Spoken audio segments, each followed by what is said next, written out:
വിധിപ്രകാരം വിവാഹം കഴിച്ചു കൊടുത്തുകൊണ്ട് പോരാൻ തുടങ്ങുമ്പോൾ ആ അച്ഛൻ്റെയും അമ്മയുടെയും കയ്യിലേക്ക് തൻ്റേതായിരിക്കുന്ന രാജകീയമായിരിക്കുന്ന വസ്ത്രങ്ങൾ മുഴുവനും ദേവഹൂതി ഊരിക്കൊടുത്തു എന്നാണ്.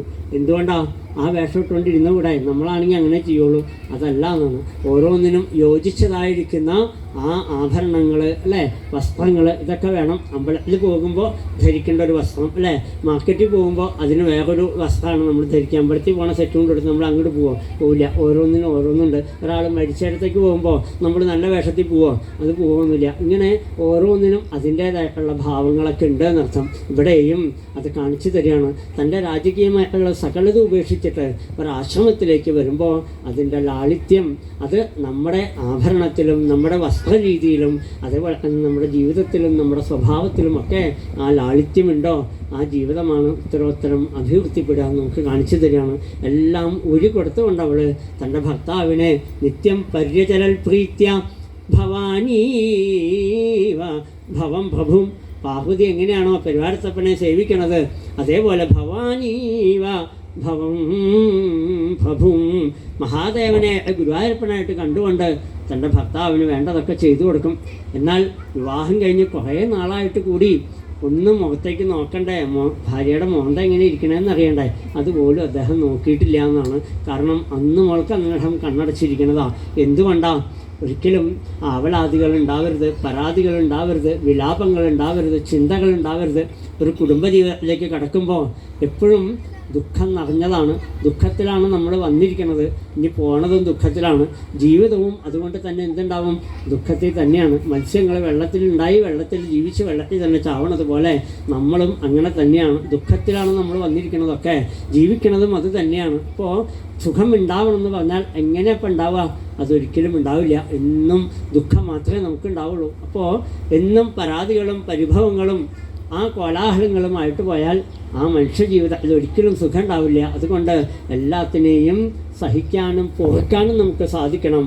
കുടുംബജീവിതത്തിൽ അത് ആവശ്യമാണെന്നാണ് എപ്പോഴും. ഭാര്യാഭർത്തൃ ബന്ധം ഇനി പറയാനുണ്ട് നമുക്ക്, കുറേ പലയിടത്തും അതിനെ വിസ്തരിച്ച് പറയുന്നുണ്ട് നമ്മുടെ ജീവിതം എങ്ങനെയായിരിക്കണമെന്ന്. അപ്പോൾ മക്കളെ ഇന്നല്ല ഭാഗവത്തിൽ പറഞ്ഞിരിക്കുന്നത്, ഭാര്യാഭർത്തൃ ബന്ധത്തിന് മാത്രമേ ഭാഗവതം പ്രാധാന്യം കൊടുത്തിട്ടുള്ളൂ. മക്കളൊക്കെ പിന്നേന്നാണ്, അതിനെക്കുറിച്ച് ആലോചിക്കേണ്ടതെന്നാണ്. കാരണം അവരവരുടെ വഴിക്ക് പോകും. പക്ഷേ നമുക്ക് നമ്മൾ മാത്രമേ ഉള്ളൂ എന്ന് എപ്പോഴും ഭാഗവതം പറയുന്നു. അതുകൊണ്ട് തന്നെ ഇവിടെ കാണിച്ചു തരികയാണ്, യാതൊരു ചിന്തകളില്ല, ക്ലേശങ്ങൾ എല്ലാം സഹിക്കണം.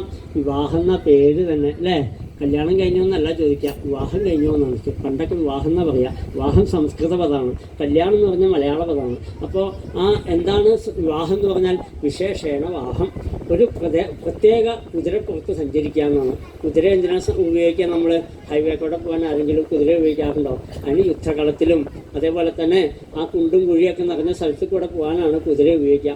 അതേപോലെ തന്നെയാണ് നമ്മുടെ ജീവിതം.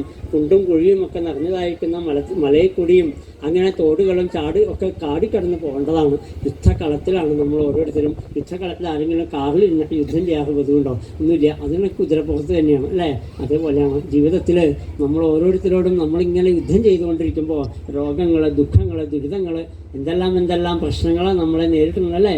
എന്തെല്ലാം യുദ്ധത്തിലാണ് നമ്മൾ ഓരോരുത്തരും. മനസ്സിങ്ങനെ യുദ്ധം ചെയ്തുകൊണ്ടിരിക്കുമ്പോൾ അവിടെ പരാതികൾ ഉണ്ടാവരുത്, പരിഭവങ്ങൾ ഉണ്ടാവരുത്, അവിടെ ചിന്തകൾ ഉണ്ടാവരുത്.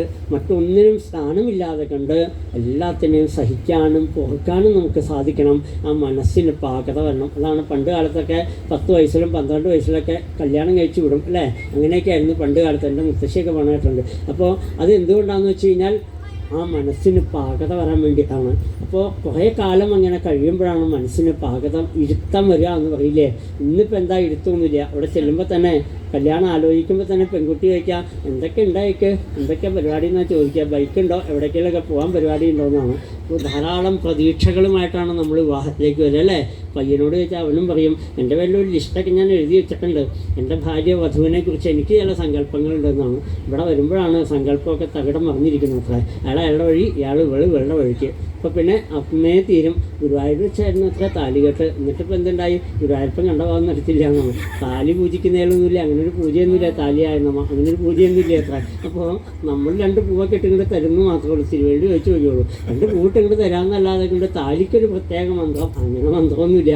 നമ്മുടെയൊക്കെ ധാരണ എങ്ങനെയാണ്, താലിക്കൊരു മന്ത്രം, അതേപോലെ തന്നെ കാറ് പൂജിക്കാൻ അതിന് വേറൊരു മന്ത്രം, സ്കൂട്ടർ പൂജിക്കാൻ വേറൊരു മന്ത്രം. അതിനൊക്കെ ഇവിടെ ബോർഡിൽ എഴുതി വെച്ചിട്ടുണ്ടല്ലോ, കാറ് പൂജിക്കാൻ 500 രൂപ, സ്കൂട്ടർ പൂജിക്കണമെങ്കിൽ 250 രൂപ. ഇപ്പോൾ പേരെഴുതി വെച്ചിട്ടുണ്ട് അത്ര. വല്ല മന്ത്രം ഉണ്ടെന്ന് മൂപ്പരോട് ചോദിച്ചാൽ മേശാന്തി പറയും നിൻ്റെ മന്ത്രമൊന്നും എനിക്കറിയില്ല എന്ന് പറയും. അത്രയും തന്നെയുള്ളൂ. യമഹായ നമ ഇങ്ങനെ ഒരു മന്ത്രം ഉണ്ടോ, അങ്ങനെയൊന്നും ഇല്ല എന്നാണ്.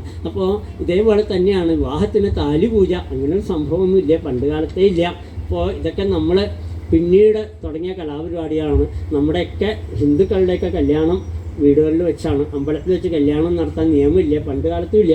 പക്ഷേ ഇപ്പോൾ എന്ത് ചെയ്യണു, ഇപ്പോൾ ഒക്കെ അമ്പലത്തിലേക്ക് അങ്ങോട്ട് കയറി എത്ര ഒക്കെ അമ്പലത്തിൽ ശ്രീലകത്തേക്ക് കയറാൻ പറ്റാത്തതുകൊണ്ടാണ്, അല്ലെങ്കിൽ അതിനകത്തേക്ക് കയറി നമ്മൾ തലി കിട്ടും. അപ്പോൾ എവിടെ വെച്ചാണ് ചെയ്യേണ്ടതെന്ന് വെച്ചാൽ നമ്മുടെ കുടുംബത്തിലാണ് വേണ്ടത്. അതിന് ചില ചടങ്ങുകളൊക്കെ ഉണ്ട് നമുക്ക്. അതിൽ പ്രധാനമാണ് ലാജഹോമം എന്ന് പറഞ്ഞാൽ മലര് ഹോമിക്കുക. മലര് വധുവും വരനും കൂടി മലര് ഹോമിക്കുന്ന ഒരു ചടങ്ങ് ഹിന്ദുക്കൾക്ക് പണ്ടേ ഉണ്ട്. ഇപ്പം മലര് പോയിട്ട് ഒന്നും ഹോമിക്കലൊന്നുമില്ല. അപ്പോൾ എന്താണ് മലരിൻ്റെ പ്രത്യേകത? അത് നമ്മുടെ പ്രതീക്ഷകളാണ്, നമ്മുടെ മോഹങ്ങളാണ്. പല പല മോഹങ്ങളുമായിട്ടല്ലേ വരണത്, അതെല്ലാം എരിച്ച് കളയുകയാണ്. എന്നിട്ടാണ് പുതിയ ജീവിതത്തിലേക്ക് നമ്മൾ പ്രവേശിക്കുകയാണ്. അപ്പോൾ എന്തെല്ലാം നല്ല നല്ല സങ്കല്പങ്ങൾ നമുക്കുണ്ടായിരുന്നു അതൊക്കെ ഇല്ലാതെ കണ്ടായിട്ട് എവിടെയോ പോയിട്ട് എങ്ങനെയൊക്കെ വലിച്ച് കൈമ പിടിച്ച് 4 ചുറ്റിലാണ് ഇങ്ങനെ പോയി കഴിഞ്ഞാൽ എന്താ പറ്റില്ല. ഇതിനിപ്പോൾ എന്താ ഒരു ഗുണമെന്ന് വെച്ചാൽ പ്രത്യേകിച്ച് ഗുണമൊന്നുമില്ല എന്നർത്ഥം. അതുകൊണ്ടാണ് കുടുംബ കോടതിക്ക് കൂടുതൽ വന്നുകൊണ്ടേയിരിക്കുന്നു നമുക്ക് ഇവിടെ